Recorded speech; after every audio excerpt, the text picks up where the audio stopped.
প্রতি বছরই বর্ষা এলে দেশে আতঙ্ক সৃষ্টি করে ডেঙ্গু।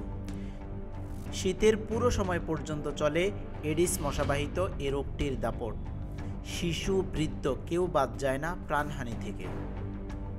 সরকারি বেসরকারি বিভিন্ন প্রতিষ্ঠান থেকে জনসচেতনতামূলক প্রচারণা চালালেও কতটুকু সচেতন আমাদের দেশের মানুষ? প্রতিদিন গড়ে ৬ জন করে মারা যাচ্ছেন, আর ৫০০-র অধিক হাসপাতালে ভর্তি থাকছেন। এমনকি গ্রামের হাসপাতালগুলোতে যারা ভর্তি হচ্ছেন তাদের বেশিরভাগই ঢাকা ফেরত। এডিস মশা আসলে কি, কেন ছড়ায়? ডেঙ্গু ও পিত জ্বরের মতো প্রাণঘাতী ভাইরাসের বাহক ক্ষুদ্র এ কীট। এডিস মশা অন্যান্য মশার চেয়ে ভিন্ন। এরা বেশ সক্রিয়, শুধু দিনের বেলায় কামড়ায়, বিশেষ করে খুব ভোরে কিংবা সন্ধ্যা হওয়ার আগে। চিকিৎসকরা বলছেন এ সময়টাতে ঘরের দরজা জানালা বন্ধ রাখা এবং মশারি টাঙিয়ে এর ভেতরে অবস্থান নেয়া। তবে প্রশ্ন হচ্ছে, শুধু এইটুকুতে কি এডিসের আক্রান্ত থেকে রেহাই পাওয়া সম্ভব?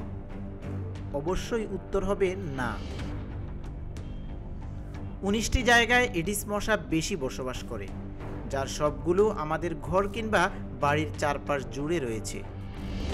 পুরনো টায়ার, লন্ড্রি ট্যাঙ্ক, ঢাকনাবিহীন চৌবাচ্চা, ড্রাম বা ব্যারেল, পোষা প্রাণীর পাত্র, নির্মাণাধীন ভবনের ব্লক, ফেলে রাখা বোতল ও টিনের ক্যান, দেয়ালে ঝুলে থাকা বোতল, পুরনো জুতো, ফুলের টব, এমনকি পড়ে থাকা ইট থেকেও এডিস মশার জন্ম হয়। বিশেষজ্ঞরা পরামর্শ দিচ্ছেন, বাড়ির কাছাকাছি কোথাও এডিস মশার বংশবিস্তারের উপযোগী পানি জমে থাকলে তা অপসারণ করতে হবে।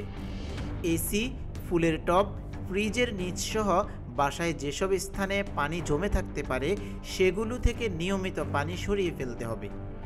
পানি জমে থাকতে পারে এমন জিনিস যেমন বালতি, খালি বোতল, মগ, পাতিল, এগুলো উল্টে রাখার চেষ্টা করতে হবে।